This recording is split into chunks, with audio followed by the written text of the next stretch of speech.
Good morning, everyone. We'll bring this meeting of the Coochin County Board of Commissioners to order. We'll start off with the Pledge of Allegiance. I pledge allegiance to the flag of the United States of America and to the republic for which it stands, one nation, under God, indivisible, with liberty and justice for all.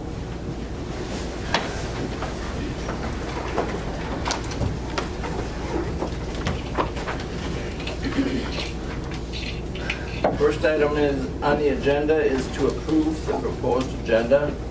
There are no additions or deletions that I know of. Otherwise, they can't hear the back. Any of you guys have anything? No. Okay. Seeing none, I'll move. Okay, I've got a motion by Commissioner Skoye,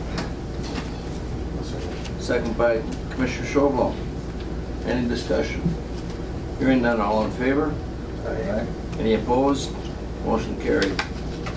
Approved minutes of February 19th. I'll move again. Motion by Commissioner Skoye. I saw no glaring errors, I guess. Okay. Second by Commissioner Schobel. Discussion. Hearing none, all in favor? Aye. Any opposed? Motion carried.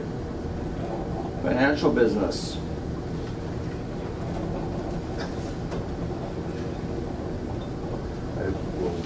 I can't move on. Move to approve. Okay. Courthouse claims. Okay, just courthouse claims? And also the health insurance claims. Okay. There's one burial too. Did you want to do that one also? Sure. Okay. Commissioner Schobel moves on courthouse claims, health and human service claims, and the burial. Do I have a second? No, well, okay, all set. Second by Commissioner Skoye. Any discussion? It's always been Kevin's job, so we're at a loss here when he's a chairman. He can't do it for us. Any opposed? Oh, yeah. All in favor? Aye. Aye. Okay. Any opposed? Motion carried. Approve warrant, void of warrant. Move. Motion by Commissioner Skoye. Second by Commissioner Schobel. Discussion. Hearing none, all in favor? Aye. Any opposed? Motion carried. Quarter 4, 2018.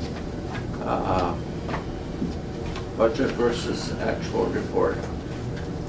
Okay. I provided you an updated summary version of the budget versus actual. And then also, you guys should have received your all of the detailed information in the form of a spreadsheet. Did they get a hold of you from the city? No. Okay, I talked to Bob Anderson because we had the airport commission meeting. Okay. I told him, you need that information, so he wrote it down, so we had their administrator. Okay. Great. That was a good point, I mean, because Brian and I don't really know what Great. Perfect. Great. So if we just go off my summary report, I did the summary for general revenue. And if we look at the total, general revenue was $495,000 more than what was actually budgeted. And some of those, the reasons for those are we had an unbudgeted receipt from the Little Fork Medical Center taxing district that typically has not been budgeted because it's been a repayment back to the general revenue fund. So we've been excluding that from our budget. In 2019, I went ahead and included it with knowing that it is the intent of that is to repay back the general revenue fund. There was also a cold box loan repayment of $36,000 that was not budgeted. Our interest revenue increased significantly this year.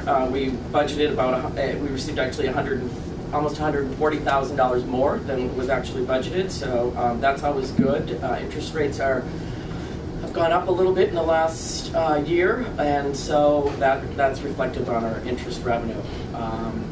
Our tax forfeited apportionment from the trust fund was over budget by $120,000. We received loan payback from the Humane Society. It's listed as a donation because we never considered it a loan. It was actually a grant, but if they received some significant donations to the Humane Society, they agreed to pay that back.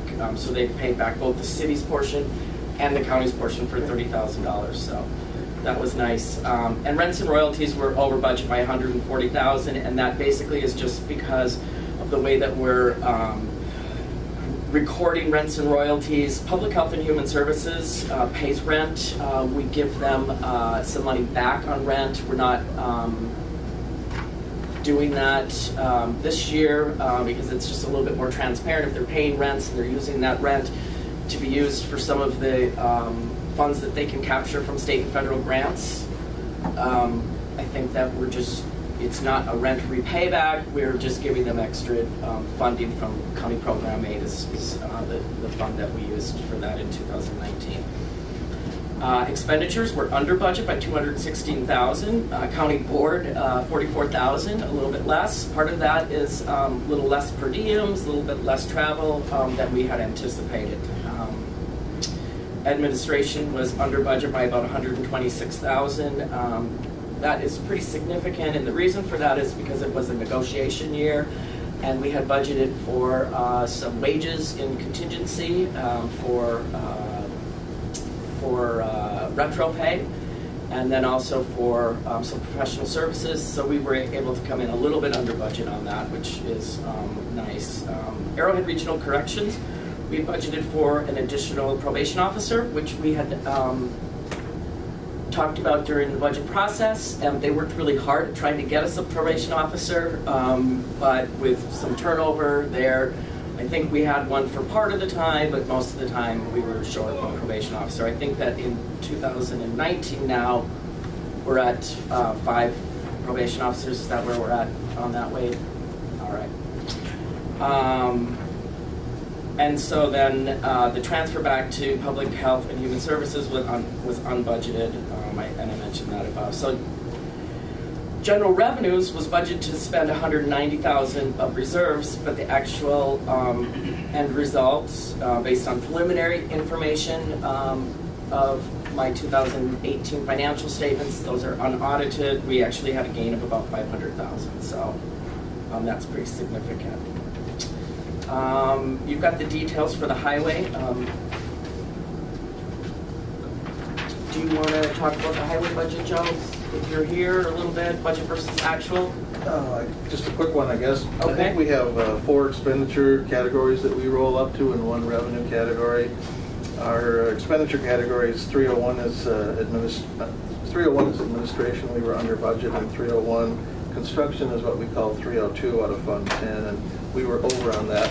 I'll come back to that one. 303 is maintenance. We were under budget on that. 304 is maintenance equipment shops. We were under on that. Fund 300 is revenues. We were over on that. We collected about $260,000 more revenue than we had budgeted. On the construction, the overage is about a $900,000 overage. Sounds like a lot. It's related to the Highway 332 project. When we put 332 out for bids, we put it out for bids in 2017. It had a 2018 completion date in it. So that project did not happen in 17 as planned, but the bidding documents did allow it to roll into 18. The contractor did the work in 18. It was about $1 million project. So the overage in the 302 construction category, as I understand it, is related to the fact that 332 happened in 18 rather than 17. When we look at sort of a net analysis, net expenditures are 900,000 over revenues, 260,000 stronger than we projected. It's 600 and some thousand. Again, we relate that to Highway 332 as construction money being expended in 18 rather than 17. So that's all I have. And there's some additional verification of that when you look at the Q4 budget comparison in 2017, and that makes sense because in 2017 they were budgeted to use about 400 in reserves, and actually they had 2.3 in a gain of reserves. Again, this is on a cash basis and not unaudited, but you can see that change in 2017, that large, they came in under budget for expenditures and then a little bit over in 2018. So. Good job. Public Health and Human Services, that one is, revenue was $356,000 over budget and expenditures were $230,000 under budget. Kathy and Bobby are both here. Excuse me. The reason that our expenditures were under budget was mostly because of out-of-home placements. And as a group, they were under budget. And our revenues were over budget, mostly because there was a increase in our 4E funding, which is part of our foster care, our targeted case management, both for children and adults in mental health and child welfare. And then our DD and CADI waiver money was up as well. And all of those things are a direct result of the hard work that the workers are conscientious about making sure that they get their face-to-face hits with the clients every month, and that brings in the money. That also then affects the rates that we get each year by, how often they make those 100% of their hits, we call them, their face-to-face contacts. So it really is, and we do have a system set up for regular reviews of all of that to make sure that we are on target and that we are getting what we should be getting. So I think it's really a reflection, though, of the hard work that the workers do in our department. Between her and Joe, I'm feeling better. Yes, and that's significant because their fund balance was a little bit under what I thought was an ideal level for that, for the Public Health and Human Services, and so there were some additional county program aid and a little bit of extra county dollars that were assigned to that department in the last couple of years, and so that fund balance I think is back to where it should be, and we'll just cross our fingers with out-of-home placements that those continue to remain at the same level, but yeah, really good work there. So that's Public Health and Human Services.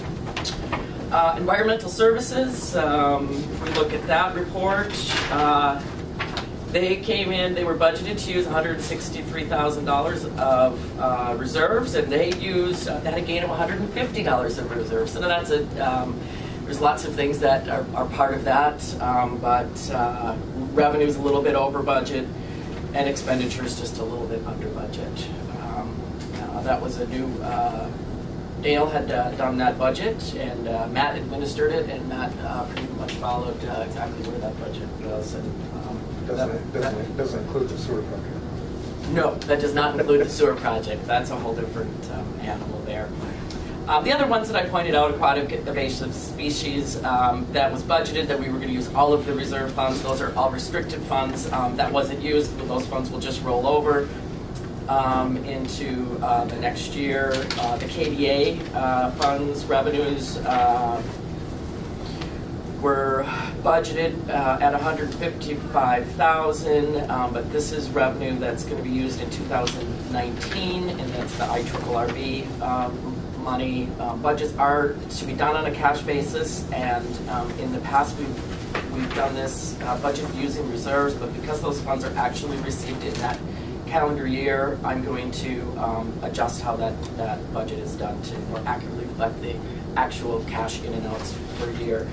Expenditures were a little bit less than budgeted. There is some outstanding recap payments due of about $15,000, but after that recap project, we have one final invoice that we're waiting for receipt on, then that project will be closed out, and we'll pretty much strictly see just KDA transactions going on in and out of there. The Land and Forestry Fund, that is also a special revenue fund, and that's restricted. Revenues were a little bit higher than budgeted by $66,000. Expenditures were under budget by $46,000. Just a note to see how that the the Land and Forestry Fund is a little bit unique because all costs of the operations of the Land and Forestry Fund are subtracted before from the tax forfeited trust fund before that gets apportioned. So none of those costs for Land and Forestry are county dollars. It's all funded through the trust fund, and then the remaining balance gets apportioned to the school districts, to the county per statute. But it's still important to keep a really good track of that budget and not overspend, because you know the revenues are not just ours; they're the school districts and the cities and other things as well. The O2 fund summary, you can read that, but that was really just a separate general revenue fund that was set up to track grants that are restricted or funds that just flowed in and out of the county but really didn't have an effect on our financial standing. That has been corrected in 2019. The auditors did not like that we had two general revenue funds, so most of those have been moved over, transferred to the general revenue fund, so that'll look a little bit different in 2019 and moving forward.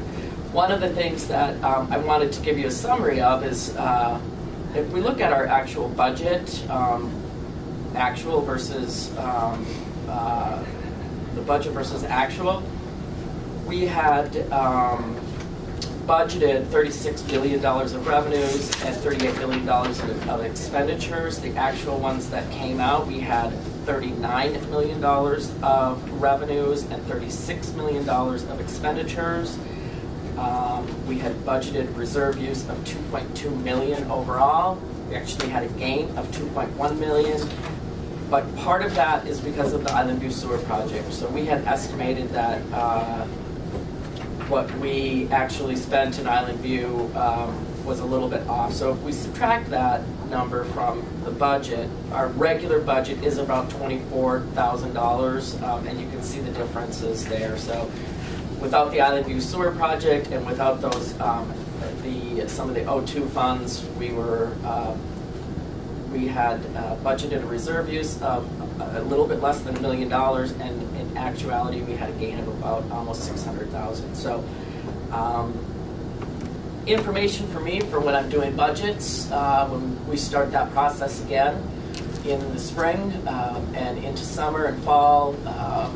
We have some angst always because we always anticipate that we're going to use a lot of reserves, which is difficult, but when we look at the actual numbers, most of the time it seems like it comes out ahead. So it's really probably just a matter of tuning up the budgeting process and being a little bit accurate on what we really think expenditures are going to be and revenues. So that's all I have for the budget report.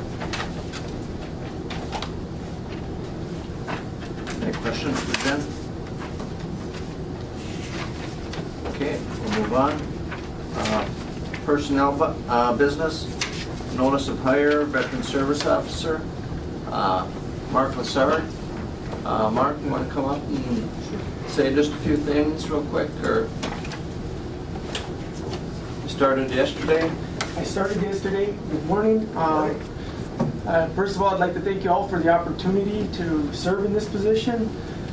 Looks like it's going to be obviously going to be a challenging position, but it's also going to be very. I'm looking forward to it as being very rewarding. Also, started yesterday. Was able to work with Candace Rich for a few hours, and I'm anticipating working with her a few hours every day throughout the rest of this week, which is wonderful to have that continuity. And of course, we have staff on that's going to be staying on, which will also provide that continuity of services. So really looking forward to getting into it and getting started. I've got a formal training coming up here on Thursday with the Minnesota Department of Veterans Affairs. Regional rep from Fargo is coming in, Mr. Jeff Kurtz, so he'll be able to help me also get on board and get grounded and, basically just, start working with veterans and providing those services. Good. Commissioner. First of all, Candace isn't supposed to be working. That tells you how wonderful she's been. I mean, she's just dedicated, and a better doctor doesn't know she's in there helping out.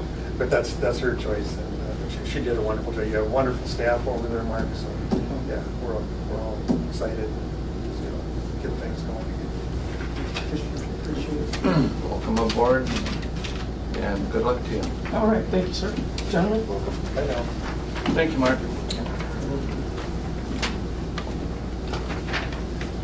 Authorized board chair signature to Maximus 3-year cost allocation contract.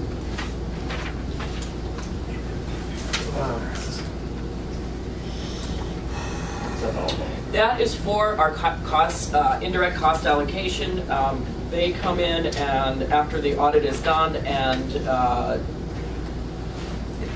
distribute where the indirect costs are, so they can assign some administration costs to the different departments that get some,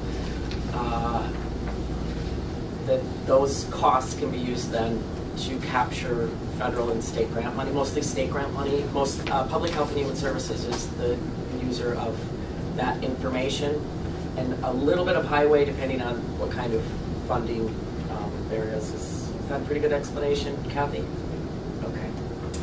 So they come in and do look at all of the costs that are central services that are provided to the different departments and allocate that, and then we get, the county gets to get reimbursed a certain percentage from the state. And it's about, I think last year I looked, and it was about $83,000 that we got in that. And so the cost for them to do this is about $3,200 per year, but we have to have them do that. They seem to be doing a good job. I don't know how long, well, they've been under contract for the last 3 years and looking for a renewal of 3 more. Commissioner. Well, my only comment is a 12% increase. I mean, that's it's really not negotiable, so you end up being kind of trapped in those things. I agree we need it. I just want to point that out. That's certainly beyond what we're seeing for cost. Is that a motion? Reluctantly, yes. Got a motion by Commissioner Pavlik.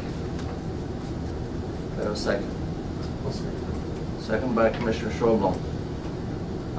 Any discussion? Hearing none, all in favor? Any opposed? Motion is carried. Thank you. Authorized International Rainy Lake of Woods Watershed Webinar and Public Meeting as a board activity. Move. Motion by Commissioner Skoye. Second.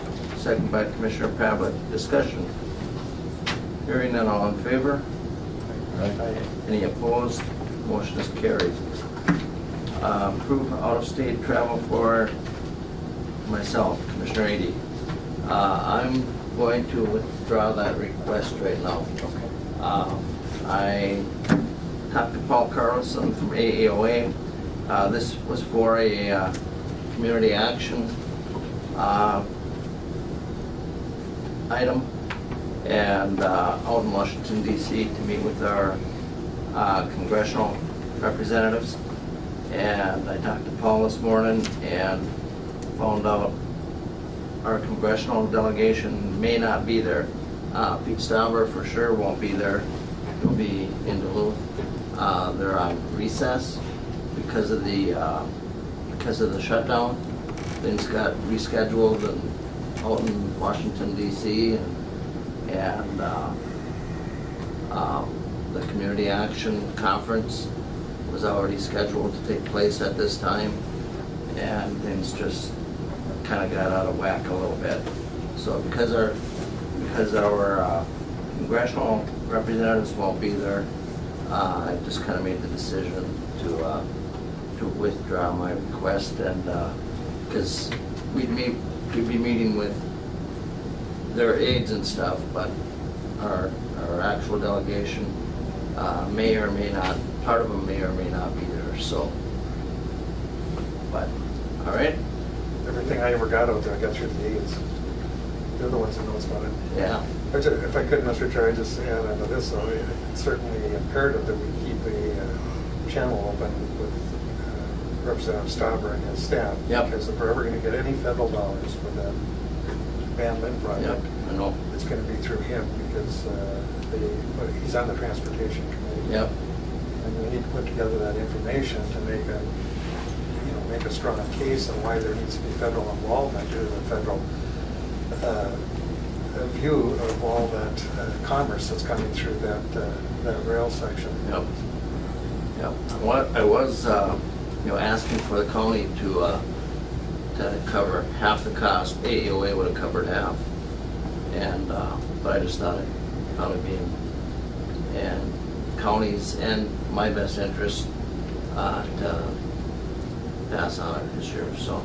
I see Pete a lot, but I would have more than supported that or any of the commissioners because it's got to come from everyone here. That's something that's very. Yep. Sheriff business.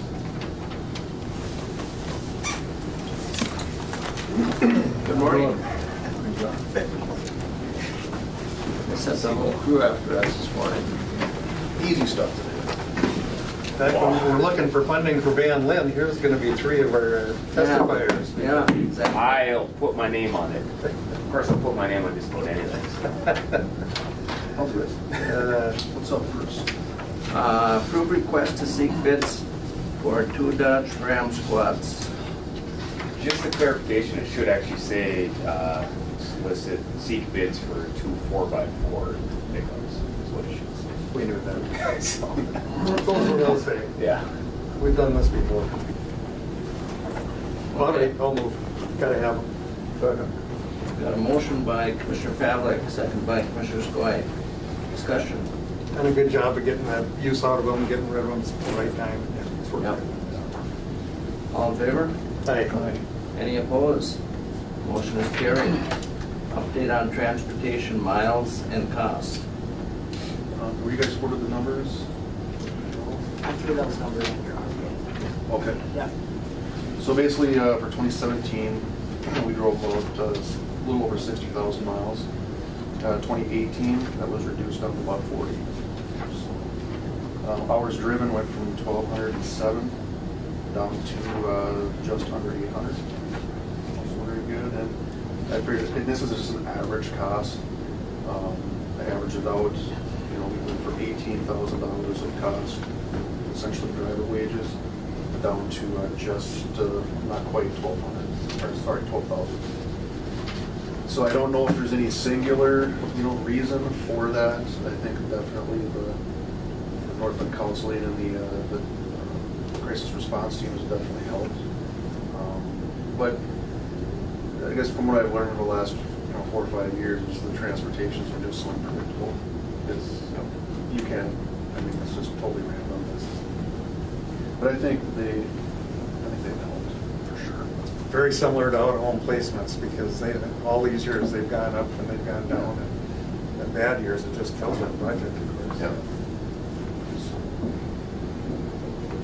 Yeah, Northland Counseling, and I remember them they're conscious of the cost for transportation. I know thus far this year, we really haven't had a ton of transports yet, so that's good on that one. Yeah. Keeps up. It's winter though. Everybody's laying low. Okay, approved letter of support for railroad and pipeline safety grant. All right, when I'm reapplying for the railroad and pipeline safety account, I'm going to apply for a grant to do several exercises in 2019 and all the way into mid-2020. So I wrote a letter that you should have to Mr. Kelly, who is the Director of Homeland Security Emergency Management for the state of Minnesota. And I'm hoping that the board chair will sign that. And the grant is going to be, again, similar to the one that we did last year. It's an invoice-based grant. There's no match. And it's going to be substantially more, around $70,000. But, it's free money, too. So I'm hoping that we're going to do several exercises and training up smaller groups and getting them ready for a full-scale exercise. If I could, we're kind of an example of why it's needed since we've had issues. Well, yeah, and if you look at some of the recent statistics from our rail and how much they've increased, we've almost tripled our rail So, and I'm focusing more on an oil-based exercise because there's a lot of crude oil that comes through the Port of Rainier. So I think it's necessary. I still remember going out to Ericsburg because that's my district when we had that derailment. They weren't going to let me in, and I told them who I was, so they let me in and go see it. And I'm still shocked that cause I didn't even realize here's a company of that volume and that the amount of money that they spend on transportation into this country, and here their infrastructure. That's a good example. That wooden creosote bridge. Yep. It's always going to be vulnerable to fire, whether it was sparks or deliberately, we don't know. And the other issue is, and I can remember, I'm sure you were out there, I know for sure, Johnny, you probably weren't too there, the oil and stuff going into the water that goes up right down to the national park. It's just, Yes. So to that end, we lost our best contact there. He just retired. Kevin? Yeah, Kevin Susi. But we want to have some discussion too, at least an update from them on what they're doing with infrastructure to improve that. And I can't help but wonder what that, when he came around that corner and saw that bridge on fire, he wrote it out. Made it halfway through, but can you imagine what he thought? And there was no way to stop that train, he said. So. We were lucky that it was potash and not something else. Yep. Yeah, absolutely. But if that had gone in and it had been, who knows, oil, for example, an oil car or toxic chemical car. Different part of the train, Hollywood at, another 50 feet, 100 feet up, whatever, could have been an oil. We've been working for the last, since 2015, on training up different groups, and we had a tabletop in September of last year. We got almost 40 different agencies at the table, and we exercised.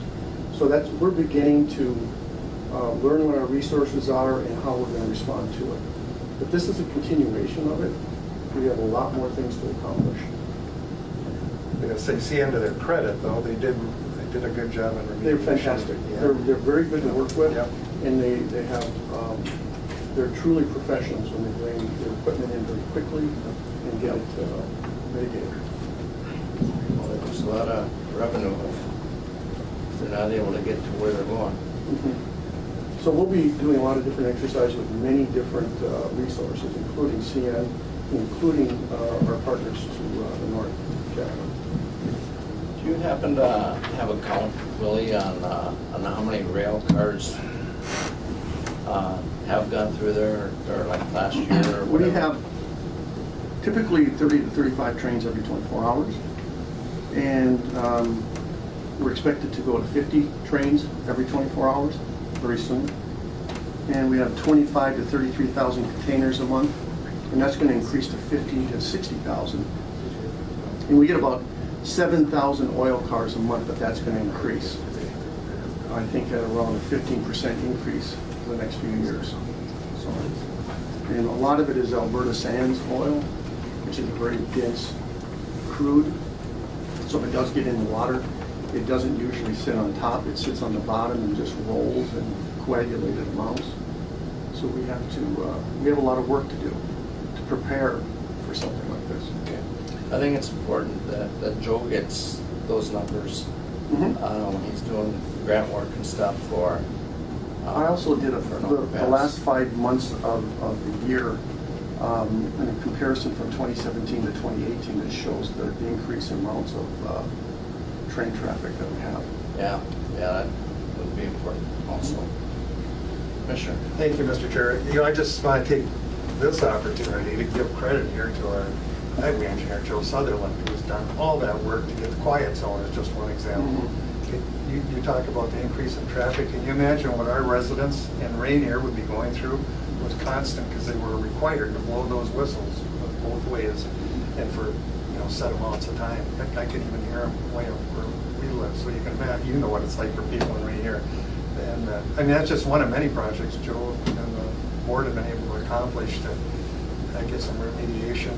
Peterson's Road, and that certainly helped and turned out to be a nice addition to Rainier. They appreciate that. So, but again, I just want to give Joe a lot of credit because without him pushing through and getting the grants, etc., we'd have never been able to do it. And I do think this volume highlights what Joe's working on now, the abandonment of the importance of that. I mean, it's just this week CN had when their live lift cranes go down, so we were having blockages at 30+ minutes. You know, they were good. They called us ahead of time and said, hey, you know, heads up. And so every time they blocked, they called us. They were good partners on that, but it's still highlighted how important it is. I got calls on it, so.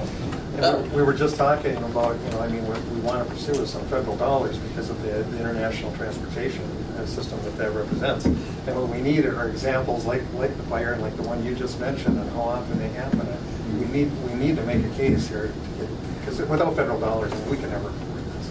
And I've had informal discussions with CN, like, and they're kind of tight-lipped as far as what they'll support and stuff. But I basically highlighted the importance of that family. You know, the overpass there. Well, they raised our acquisition costs when they bought that corner, and it's super high. Yeah. And it depends on who you talk to there. Well, we got to have the rail, that's for sure. So this letter that I've put together will go to Mr. Kelly, and with the signatures that I'm asking for will help support us in getting this grant. I think it's very important to train all these different resources up as soon as possible. And it's free money too, so. And No such thing as free money. Yeah. Well, they'll tell you that. Well, there's no match to us. And there's no guarantee we'll get the grant, but it's just we're seeking an increase because Willie has highlighted some important training that he can bring to us. You need a motion, Mr. Chair? Please. Got a motion by Commissioner Pavlik, I'll second. second by Commissioner Skoye. Discussion. Hearing none, all in favor? Aye. Any opposed? Motion is carried. Can I make one more comment on the emergency management side? I would be remiss if I didn't mention that Willie obtained his directorship certificate. I don't believe anyone from our county has ever obtained that before. So he was awarded that at the governor's conference last week, I think. Yes. The week before. 2 weeks. All right. I wasn't there. I couldn't go, but I think it's because he's, you know, you get distinguished when you start getting a few gray hairs there. Well, it makes me look good in it. Right? Willie has gone above and beyond on the emergency. Yes, he always does. Thank you. Thank you, Willie. Highway business. Oh, Joe, Lynn? Good morning. I gotta tell you, in fact, Margaret Koscheck and their garage, they can't put a car in it. It's solid full of handicap apparatuses, including wheelchairs and walkers. Walkers, And crutches. so that anyone who needs one goes over there and gets one. Pretty good citizen. Joe, consider recommendation for purchase of wide format plotter, scanner, copier. Oh, yeah, we'll approve that. That's a multiple. I should have hidden it in with those pickup trucks for the sheriff. I missed my opportunity. On February 5th, we came to the board to get permission to seek quotes for a wide format device, and we spent the last couple weeks doing that. We have 3 quotes from 3 different vendors. One vendor is in the Duluth Superior area, one is in Fargo area, and the other is down in the cities. 3 prices. The low bid was $12,000 for Sheldon Business Solutions LLC, and we would like to purchase that equipment.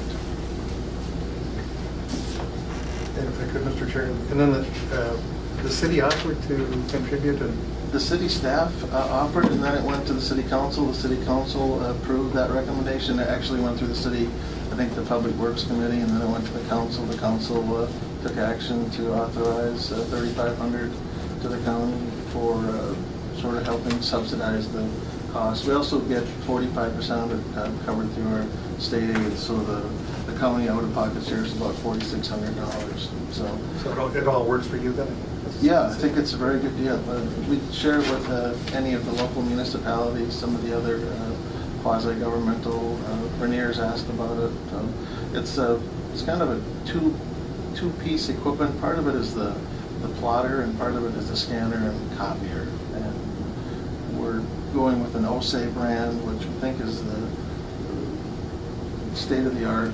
These are both used pieces of equipment, I should say, but we do think it's the best equipment, and we think it's the most reliable equipment. So that's why we're making the recommendation for these late model used. I think they're 3 and 4 years old. And that's part of what we had to do to get down to the price point that we were looking for. So, I'm thinking Little Fork, North Home, is that something they need? Absolutely, yeah. Cheryl has already called asking about it. She has some oversized documents she'd like scanned in. Well, that's great. Seeing as how it's used, Joe, is there a warranty on it? Just a kind of a 30-day, try it. But we'll certainly put it through the paces of that initial time period, but that's the warranty. We weren't buying an extended warranty. We were just going on the assumption that it's, we think, the best that we can buy, and so we're sort of counting on that. Have you dealt with this company before? I've dealt with the product before. Before I came to the county, I used the Osei stuff and really liked it. We had tried Canon and a couple other brands and we didn't think the reliability or the same kind of equipment performance. So I have used Osei. We have not, to my knowledge, purchased equipment from this vendor out of Duluth Superior, but we have spent a lot of time talking to the sales folks up to making this recommendation. This is where the vendor's from, is from Duluth? Duluth Superior, yeah. Sheldon, yeah. Did I see something there that there is, if they need to do some sort of repair for their time and everything to come up, there's kind of it seemed to me it was kind of a high price for them to come up and. We aren't. We are not in this recommending a service contract. We're assuming that this is high quality equipment that's well needed. If there is service, then we would pay sort of a time and materials, and we're just sort of taking our chances that we're getting the right equipment and that we'd be on the right side of getting a service agreement. We think we'll be money ahead this way. Okay. Wishes of the board. Motion by Commissioner Pavlik. Second by Commissioner Skoye. Discussion. Hearing none, all in favor? Aye. Any opposed? Motion is carried. Update on CSAH 103 Natural Preservation Route, Type 1. Some good news. We've been talking for a while about securing the designation for the natural preservation route. We had to go through a formal process. We submitted a really lengthy document with a whole bunch of supporting documentation. That went through our MnDOT State Aid folks in Duluth, and they forwarded it to St. Paul. You can see from the packet on February 14th, MnDOT approved the designation of 103 as a natural preservation route Type 1. The key thing there is it allows us to do a 30-mile-an-hour design, which allows us to really minimize the construction footprint, minimize the removals, the impacts, tight geometry, try to stay as close as we can to the character of the topography that's out there. That was, I think, the #1 thing important to the residents out there. We are still adhering to a design standard. MnDOT is basically giving us sort of a variance to get to a 30-mile-an-hour design standard because of the nature of the topography out there, the natural preservation route designation.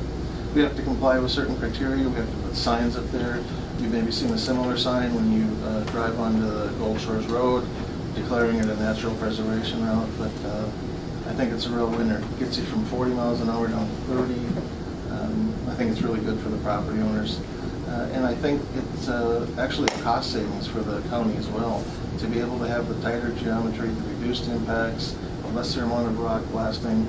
I think it would be a less expensive construction project also. So just wanted to, I guess, update the board on the fact that we did secure the natural preservation route designation. That's a key item. Okay. Thank you. Approved bundling. CSAP sample. This is state aid project. State aid project. Okay. This is something we've done every year. The reason we didn't bring it to you initially on this one is we thought that there was going to be a lag in the CSAH 24 project as opposed to the 103 project.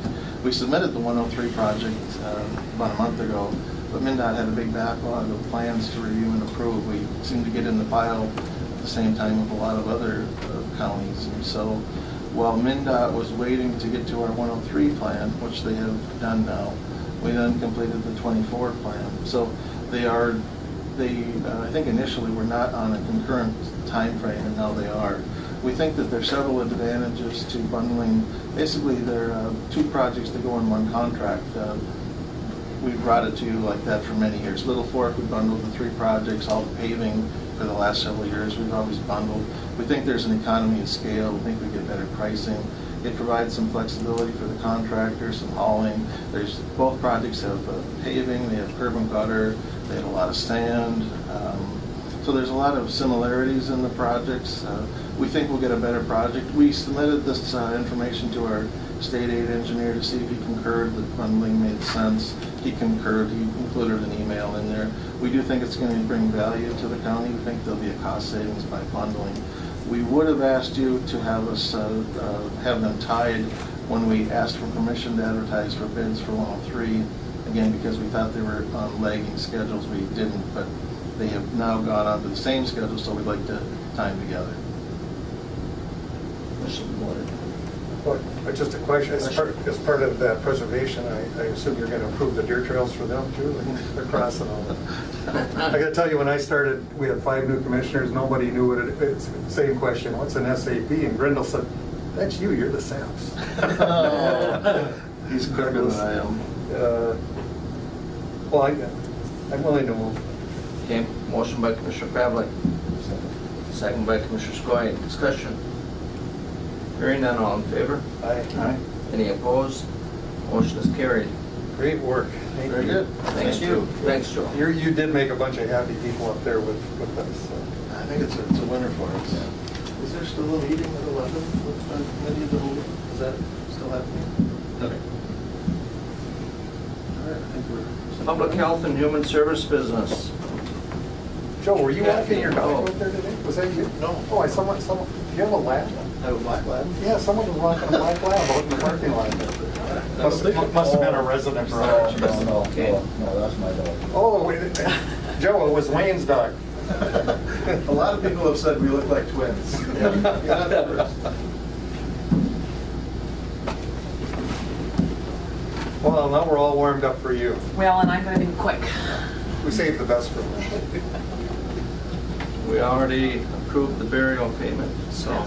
So it's just the approval of the voided warrant. That's for $14.71. Move. Motion by Commissioner Skoye, Assume that's all we need. second by Commissioner Schomo. Discussion. Hearing none, all in favor? Aye. Any opposed? Motion is carried. You were quick, That was. It's now time for public comment. If anybody's here for public comment? Did you want to know? Public comment. Good morning. Bob DeGrosse, Superintendent of Voyageurs National Park. And I wanted to come in today to the Board of Commissioner meeting, just in case any of you read the article in the International Falls Journal last week by Laurel Bager related to a bill that is currently making its way through Congress that was signed by the Senate actually about early last week or late the week before. And it's a massive natural resource bill that's making its way through Congress, and a portion of it does relate to Voyageurs National Park. And specifically, it relates to an issue that's been trying to make its way through Congress for about the last 10 years or so, and it's related to the BLM transferring some of its lands, or all of its lands within the park, to the National Park Service. And it also relates to swap between a parcel of National Park Service land outside of the park boundaries with some state lands that I think are county tax forfeit lands within the park boundary near the access road to Rainy Lake Visitor Center. So really and truly I'm here to provide a little bit of information related to that and answer any questions that people might have. I do have a handout here that illustrates the different parcels of land specific to Koochiching County. There's some other parcels of land related to St. Louis County, obviously. And if you look at this handout that I just provided you, the first page is a graphical layout, And you can see, if you look on the left-hand side of the map, portion bounded by green with white on the inside, that is a 36-acre parcel owned by the National Park Service outside of the park boundaries. And this bill allows us to work with the state and the county to potentially swap the lands that are inside the park boundary owned by the state that are identified in gray. Also, some of the BLM lands that would be transferred to the Park Service lie outside of the park boundary within Black Bay. And I know and you can see those islands, little islands right along the edge of the park, pretty much in the center of the map there. I know in conversations that I've had in the past with some people related to this action, the question was, did this land transfer include some of those larger islands in Black Bay that are popular for recreational purposes?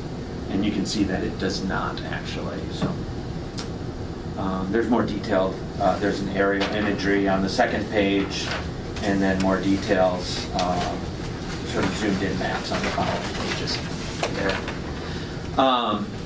This bill did pass the Senate. It's on the House agenda this week, actually. Of course, it's up in the air whether it will be passed by the House or not, but every indication is that it probably will be, and then, of course, on to the President, and again, the indications are that more than likely the President will sign it as well. So. Question, Mr. Chair. So the county land would have to be approved by the county board, correct? Yeah, so the next steps that I see is, first of all, this bill has to be passed so that the Park Service can start talking with the county in terms of how, or what the next steps are related to the transfer of those lands and lands. We went officially, I mean, we've supported it conceptually, but I mean, when it comes to the details, you know, I've already heard concerns that we're only, the one parcel is the only county land that we have on that county road. If we let that go, what are the implications for the future? Because we've got our road, but it's all the way through a national park. I mean, just as a question, and yeah, I'm not sure anyone's prepared to answer that, or maybe there are no implications, but I think it's one of the things, you know, on behalf of our citizens, we have to take a look at. And the county needs to maintain all the rights to maintain, you know, its highway system. Mm-hmm. But is there a point to it, you know, if it's all in the national park? That became an issue when they were first built. In fact, Doug Grindle got so far, you know, the gravel road on the Four Islands? Yes, yeah. Just across from the Thunderbird. Mm-hmm. Once that road was built, you know, it was kind of, everyone thought, yeah, we'll get rid of the Four Islands Road. Why have two roads? Because you can come in that way there on the new road. But a lot of the homeowners, the landowners up there objected. I mean, to removing that road very loudly, and so he had about a third of it dug up and had to replace it all. We had to keep it open.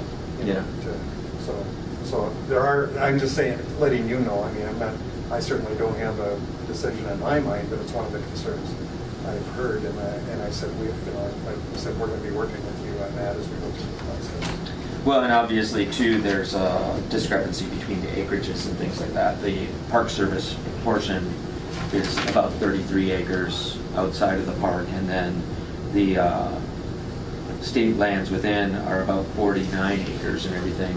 Now, of course, I don't know what they are in terms of wetlands and uplands and things, so we have to look at that as well. So. Well, anyway, it's a process. I mean, I just want to keep you abreast of what, you know, things are here. Mm-hmm. I appreciate it. You've done a good job. We're glad you're here, put it that way. Oh, thank you very much. We've had 3 great ones in a row, so we're doing good. Good. Things are going well at the park. We were able to keep at least one, or establish at least one snowmobile trail during the shutdown and everything, which I was thankful that we were able to do, because primarily the safety challenge that it creates in not having an established trail, and people coming up from outside of the area that aren't familiar with traveling through the park, and how do they travel across the frozen lake surfaces, and then also maintain the connectivity between the gateway communities of International Falls all the way down to Crane Lake and everything. So I have to correct that. Our last 4 park superintendents, because Raul Luffberry was in on a contingency basis. Yeah, first. that's correct. And Raul, of course, did a wonderful job. You folks have all been great to work, but big change from when I started, when we had so much controversy. You've been as good as any. So. I've already, yeah, it's been 2 years now. It's gone by very quickly. I think one of the things that's helped too, and I mean, especially for board members who weren't here as long, we established a meeting process years ago. Mhm. Because we've gone through so many difficulties between the park and the county, and St. Louis, of course, was part of that. Yep. So we decided to, I think it was Kate Miller who set that up, so to call. But anyway, we decided, why don't we start meeting at least quarterly, you know, and work through issues before they blow up or see if we can work them out. I can't remember bringing any problems to the board since. We've always been able to work things out in our meetings, and Mhm. you keep us informed as your predecessors have. So it's been a wonderful transition in the relationship. Thank Good. you. Well, I'm glad about that, and if this actually does get passed by the president, I'm looking forward to working with the county in more detail in terms of what exactly might happen with the land transfer. Okay. Well, thank you, Bud. Yeah, thank you. Have a good day. Okay, take care. Anybody else for public comment? How about, who's that guy? Okay. Do you need a motion to do that, or can the board do it? As the chair? No, it needs a motion. Yeah. Last week, we said the board chair had authorization to Well, close. Adjourn. Oh, We're yeah. closing. Yeah. Absolutely, I'm sorry, Yeah. we're not adjourning. Legally has to be So the we board. do need a motion, yeah. At this moment, we'll close the board meeting under attorney-client privilege.